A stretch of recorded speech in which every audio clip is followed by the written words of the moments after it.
My name is Janitzi Velez and I'm a proud Latina role model. Please, embrace your uniqueness, be gracious, and everything that you do it with courage. You are great and you will do great things. I'm Attorney Yara Rodriguez.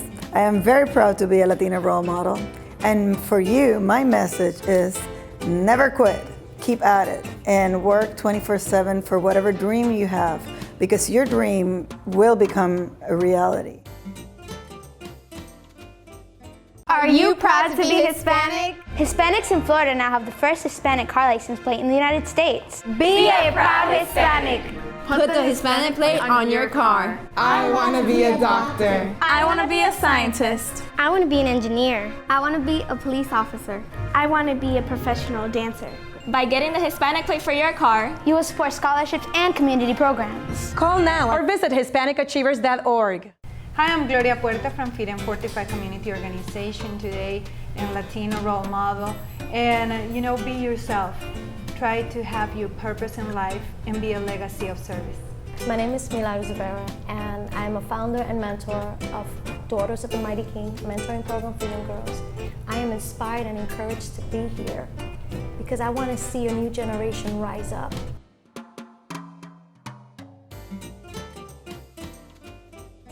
Hi, I'm Danny Ramos, and welcome back to this week's edition of Hispanic Speak Out TV, brought to you on Bright House Cable for the past 14 years.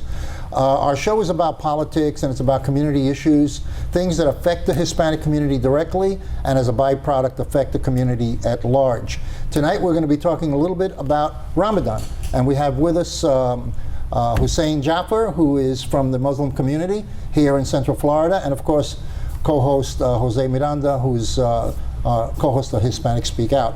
Okay, tell us, make believe that we know nothing about Ramadan. It's a Muslim holiday, religious holiday. Sure. Tell us about it so that the audience, because most people really don't know. They're not educated in that particular area. Sure. So Ramadan is a month. It's an entire month of fasting, which is celebratory for us. It is a celebratory month. It is a month in which we abstain from drinking, consuming water, food. We try and sleep more during the day. Relations with your spouse from sunup to sundown. What this does it gives you a more of a spiritual connection with God. So the reason we do it is because it was revealed to us in the Quran. In chapter 2, verse 183, it says that we've prescribed for you a month of fasting as it was prescribed to tribes before you. So what Ramadan is in comparison to Lent or Yom Kippur, where you are going to abstain from something specifically. So Ramadan only takes place during the day. It ends every day. You fast during the daytime hours, and then at night you can consume. Yeah, sure. So and are you limited to consume particular things in the evening? No, absolutely not. Ramadan is a month itself, so the actual act of fasting is during the day. It's from sunup to sundown. So you don't eat anything in the morning?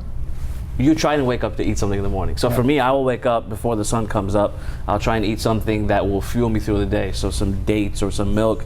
You don't want to eat anything too heavy because that will actually ruin you through the day. Drink a lot of water before the fast actually commences. So you wake up before the sun goes up. Once the sun is up, you do your prayers, your morning prayers. And for those who are fortunate enough to sleep through the day, they sleep through the day, wake up a little bit later, and then they break their fast after sundown. So you can still work though. You go to work. Oh yes, absolutely. You go to work. Yeah. Okay. Yeah. It's the whole Muslim nation of, almost 2 billion people go through this. Obviously, those who are able-bodied enough to do so. If you're elder, if you're younger, or you have a sickness, diabetes, you're not going to go through Ramadan. But in replacement for that, you're going to give more to charity. So that's what this month What's is about. the definition of give more to charity? Well, because Ramadan is such a strong, important month for us. One, because the Quran was revealed in this month. We try and give as much as we can to charity, more so in this month than any other religious month of our calendar, because it is saying that the gates of hell are closed for you in the month of Ramadan. Because when you abstain from drinking and eating, again, your physical being is not as strong, but your mental being has to be there, your spiritual being has to be there. So when you give more to charity, you're learning to experience what the people who can't eat on a regular basis outside of Ramadan are feeling. And your giving more is hopefully turning into better karma and good deeds. Are you allowed to drink alcoholic beverages at any time under the not religion? at all. No. So no consumption of alcohol. Any alcohol at all? Right. So you're going to follow the same rules, right? You can't eat pork, you can't drink alcohol, but after it comes down to breaking your fast, then you can consume regularly. So let me ask you, check real quickly. If you're a ruthless businessman already, and you go into a Ramadan, you're gonna give somebody a break? You would like to hope so. Oh, you would like to, so that means no. Yeah. I mean, the point of Ramadan is, again, spiritual, right? It's a spiritual journey, it's a spiritual awakening. This month is meant to keep you calm. Look, we all go through it. When you're hungry, right? You know, there's a commercial called Hangry. You get angry sometimes. Some people get in a very bad mood. When I'm hungry and somebody picking at me, I get upset. You know, it's just my habit, my nature. Right. But this month has to teach me to not get upset. So if you're a ruthless businessman and you're shrewd, hopefully this month comes by and you're not eating and you're saying to yourself, wow, I don't want to treat people like that because I'm not even getting to eat something. So. Well, let me go one step, go one step further. We have a lot of alleged Muslims that are at war with Americans. Sure. Or at war with the world per se. And I'm assuming they're going to have Ramadan themselves. Yeah. So does that mean we have a break from beheading that day, or we take a lull? Or what is it? I doubt that would happen. And then, okay, so... I doubt that would happen. I've thought about this so before. So we don't respect the holiday, that's basically... No, because those people aren't Muslim. What are they? Those people are people who claim to be Muslim, just like Timothy McVeigh was an Irish Catholic terrorist, or the KKK was a religious terrorist, but they're not Muslim. So they're not going to take a lull from beheading because they don't follow the rules, as we discussed beforehand. They don't abide by the actual rules that were given out in the Quran directly from God.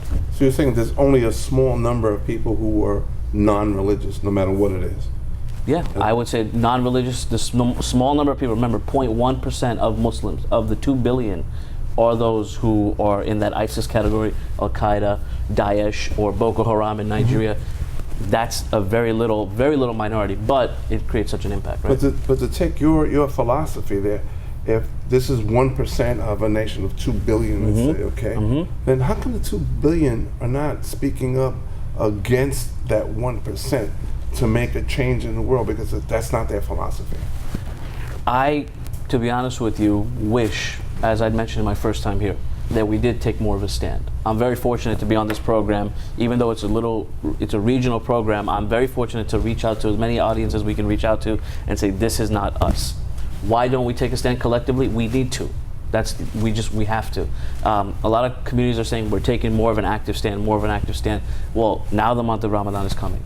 This is the time to take a stand. This is the time to give out water in the days that you want water. You know, we started fasting last Thursday, so I'm thirsty, but I want to be able to go to somebody and say, here's a bottle of water for you, because I'm a Muslim. Will you face these cameras and tell the people out there that are of your faith that now is the time to reach across? Yeah, of course. Now is the time to reach across. And it was a time before, it is a time now, and it is a time in the future to continue to reach across to other fellow Muslims, be it American or from any other nation, to tell others that this is what Islam is about. Peace, to maintain your spirituality, fasting, and to give in charity, and to help one another. Not what you're seeing with the 0.1% who are tarnishing the voice and the true charm and beauty of our religion that is so in relation to Judaism and Christianity. Do you think that people who are not speaking out because of fear, of retribution, because they've said that here in the United States there is a large number of hidden operatives waiting to be activated? Sure. Do you think that these people are afraid to act, afraid to come out and say the things that you've just said because someone is going to go after them? I think there's fear, and I think there's ignorance, and there's a lack of awareness of what's truly going on.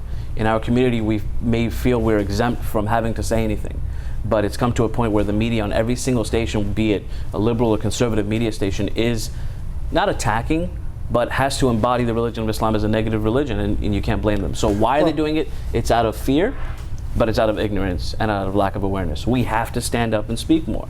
You know, I may be putting myself at risk with the operatives who are in this country. I don't care, because it's important that I get up and say that Muslims are not these kind of people. Jose? Where do we go in the future with this? Because we know the religion is important. It's spiritual. Sure. How do we embrace? How do Americans help? How do we outside people outside of Islam? Yeah. By asking questions. You know, some people find it so silly to ask questions during Ramadan. Are you hungry? Yeah, we're hungry. But ask us more. You know, find out. There's nothing wrong with asking questions. If we sit here and assume that we know about the religion of Islam, you won't get anywhere, right? It's like assuming about Judaism and why there's Hanukkah and why we light this many candles. It's very, Muslims believe Jesus was a prophet. Correct. A lot of people don't know that. Right. A lot of they don't know that Jesus is in your religion, in our religion, part of your and religion. He's also going to be our savior as well, as is in certain parts of Judaism and Christianity. But a lot of people are unaware of that because the question is not asked and the knowledge is not portrayed outside. Can you get us, is that in the Quran?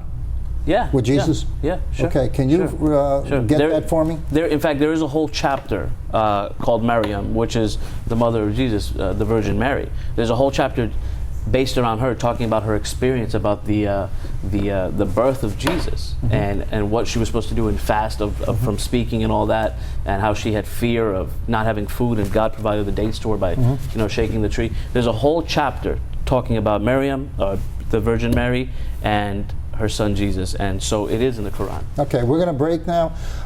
This is Hispanic Speak Out TV. We're taking a break. We will be right back.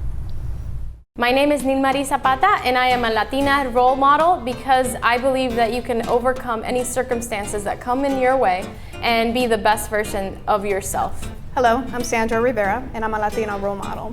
Whatever your struggles are in life, whatever you don't have or don't have access to, don't use that as an excuse for not pursuing your dreams and moving forward. Get out of your own way and get out of your comfort zone, and you will be amazed at the growth that you will experience. Are you proud to be Hispanic? Hispanics in Florida now have the first Hispanic car license plate in the United States. Be a proud Hispanic. Put the Hispanic plate on your car. I want to be a doctor. I want to be a scientist. I want to be an engineer. I want to be a police officer. I want to be a professional dancer. By getting the Hispanic plate for your car, you will support scholarships and community programs. Call now or visit HispanicAchievers.org. Hi, my name is Lisa Pino. I'm a Latina role model. I am a student at the University of Central Florida, graduating with her communication degree in December. My advice to students is to stay focused, stay dedicated, and don't let challenges bring you down. It is not about the goal, it is about the road. Remember to keep dreaming, live genuinely, and never stop dreaming. Pursue your dreams, but enjoy the moment. Welcome back. I'm Jose Miranda. This is Hispanic Speak Out, of course, brought to you right here on Bright House Channel 49 each week, starting at 9 o'clock. 3 shows, Hispanic Speak Out, Latina Role Models, and of course our brand new show called Education TV, which we highlight all the best of the educators and speak to you directly about what's going on. Of course, you know our show covers the politics, the cultural events, and the movers and shakers, not just Central Florida, but across the United States. I'm being joined with Mr. Tom Garcia and Admiral Donald Lauren. Thomas is a combat vet, F-14s, F-16s, I believe, as well. And Admiral here, he's been running the world for a long time. In charge of his own group, NATO command, intelligence things I read in there. So you guys, both resumes are fantastic. Welcome again. Thank you so much. Thank you. To hanging out with me. A nice relaxed atmosphere. Let's talk about stuff, okay? This is not necessarily a formalized thing, but let me get your opinions on stuff. You guys represent Vets for Energy and with the VFW and stuff like that. Tell me briefly what that is about. Vets for Energy is a grassroots organization. We like to think representing the 23.4 million veterans in the country and their families who understand sacrifice, who understand service to the nation, who have worn the cloth of the nation, and our interest is ensuring the American people are both informed and focus their discussions, their deliberations on issues involving energy, where energy policy decisions are made taking into full consideration the national security, the economic stability, the military capability, the prosperity of the nation. Energy decisions are inextricably linked to our national security, and we can't make helter-skelter decisions. These are very important things to discuss and to work through in understanding the impact on the security of the nation. Okay. You led your own task force, your own group. Okay. You flew combat missions. People say we're dependent on oil by the yin-yang. We need to do that, so we need to fight. We have Iran now, possibly a nuclear, a step away from having the bomb, okay? We know we have Israel will tap dance on Iran, or at least allegedly will tap dance on Iran should they claim the bomb. But we're doing all this for oil. Is it right? Have we done it before?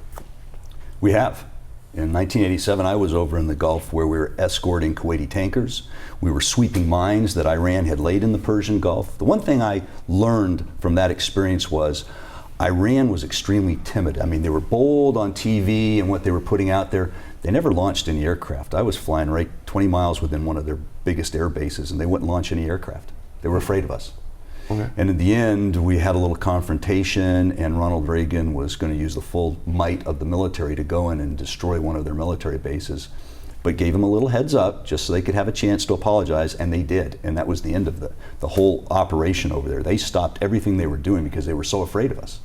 So negotiating with a regime like this in this modern day and age where their military really has not advanced at all, you don't think so? Is a big mistake. You don't think Admiral, in your intelligence briefings and stuff, it doesn't say that these guys can fly more than, I'm sorry, I want to get something incorrect, I'm sorry, that their ability to achieve possible launch status, that they have not achieved that goal?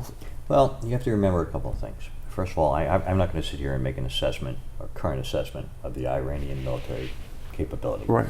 But one of the things that we face, a formidable threat in 2015, is what we refer to as asymmetric warfare. Okay. The age of the internet, everybody having a computer, everyone having a cell phone, Sure. the way the world is interconnected and how a matter of hours you can be in one part of the world and be 180 degrees out, Sure. makes this a completely different environment that we're operating in. Right. And the Iranians, as well as any other adversary, will always do their best to bring asymmetric threats against the United States. Right.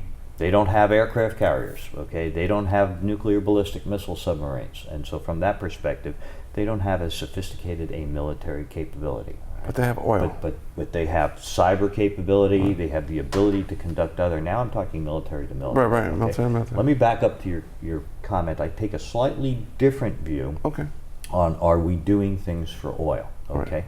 I don't believe we have ever done things, quote, for oil. I do believe, one, when you say we're oil dependent, there was a period of time where we had a greater dependency on foreign oil for the lifeblood of America. Everything in this studio, everything we touch is either produced or transported by a petroleum-based energy product or requires energy in the making. One.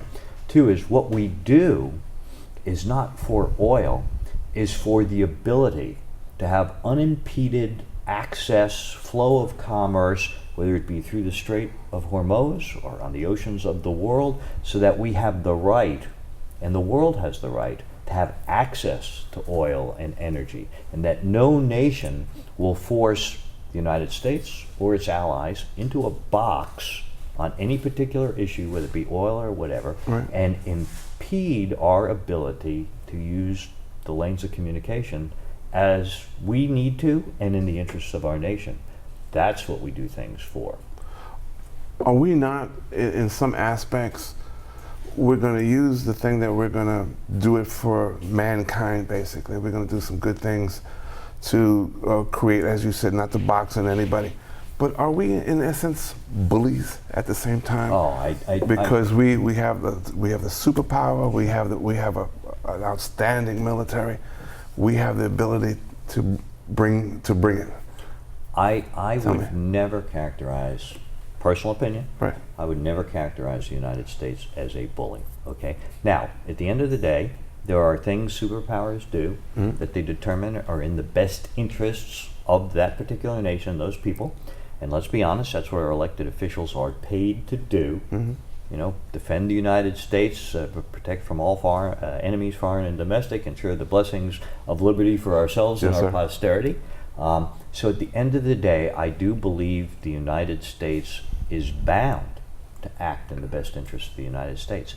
That said, throughout the history of this nation, and from what I've seen on a day-to-day basis, what I've seen throughout the world, the things we do to help other nations, the projects our sailors, airmen, marines, soldiers undertake internationally, the things the provisional reconstruction teams in Afghanistan have done to improve the various cities and tribal relationships.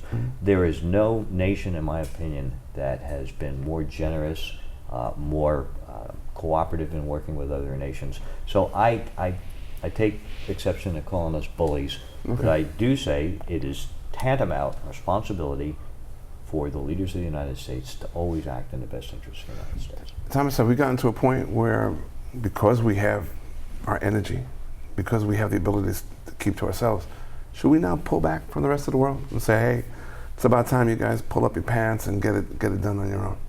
No, absolutely not. We have lots of allies all over the world that rely on us. And we have great partnerships with them. Kind of along the lines of your question, are we bullies? Think about the best allies that we have and partnerships that we have out there. Would Canadians ever say we're bullies? I mean, what do we do to bully them? They've got lots of oil. We could go up there and say, we want your oil, give it to us. People in the Middle East might say, you're bullying us and it's your pressure to get our oil. And yet Canada's right there and we're not doing any of that to them. So where we have great relationships, those nations thrive, we thrive with them. And we have great partnerships. New Zealand, Australia, they wouldn't call us bullies. Great Britain, Italy, France, none of them would call us bullies. So if nations that we get along with, and we don't bully them. Where we have an adversarial relationship, then that's what it is. It's not bullying, it's because they have issues with us and we try to do our best. But not to pull back would, yes, let a lot of our allies down that we have many types of relationships with beyond oil and even commerce that we are very valuable to us as citizens of the United States. We've become a nation of professionals. We're professional soldiers now. It's no more, we're getting drafted and stuff like that. People are willingly coming to serve. And at the same time, we have our citizen soldiers now speaking up more boldly about oil consumption, about energy consumption, about not wanting to waste time and effort on things that perhaps we don't need to get into. But we're also challenging the administrations, whether they're Republican or Democrat. Are we doing the right thing by challenging that, speaking up? Or do we need to be more get along? Please help me. Well, I personally believe that all citizens of this nation have been blessed with a representative, participative form of government. And so it is an individual responsibility, one that I'd like to think all three of us at this table have signed with our blood to defend, for Americans to participate in that process.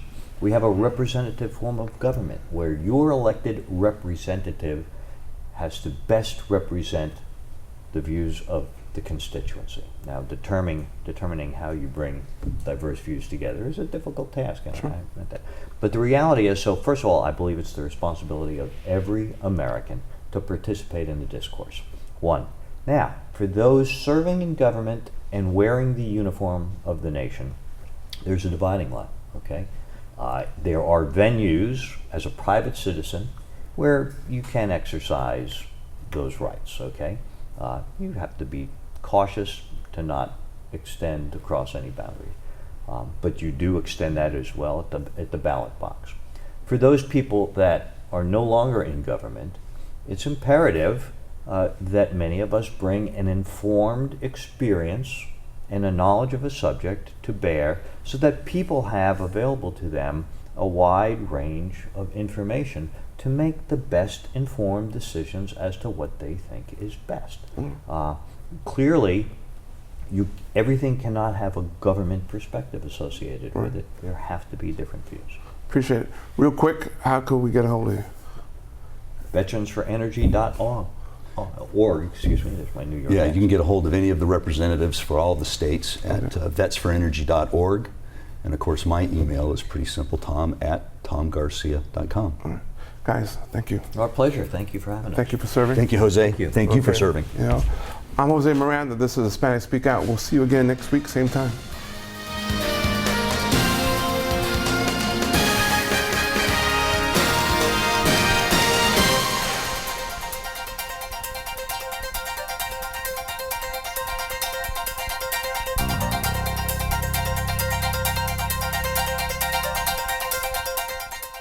My name is Raquel Garzon, and I'm a Latina role model. My advice to you is to always be yourself, be authentic, and to do always what you believe is the right thing. Hi, my name is Jennifer Cooper and I'm a Latina role model. If you want to do what I did in my life, you want a success for your life, stay focused. Don't stop believing in yourself. Write down your goals and I will see you at the top.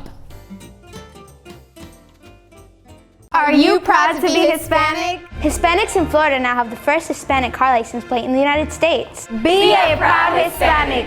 Put the Hispanic plate on your car. I want to be a doctor. I want to be a scientist. I want to be an engineer. I want to be a police officer.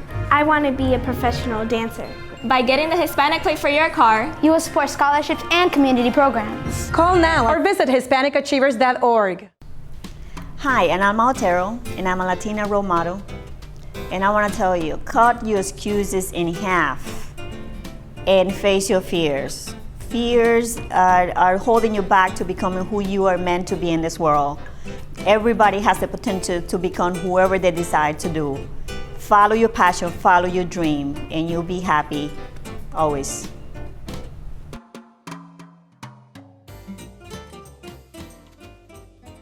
Hi, I'm Gloria Puerta from Feed and Fortify Community Organization today, and Latino role model. And be yourself. Try to have your purpose in life and be a legacy of service. My name is Milagros Rivera, and I'm a founder and mentor of Daughters of the Mighty King mentoring program for young girls. I am inspired and encouraged to be here because I want to see a new generation rise up.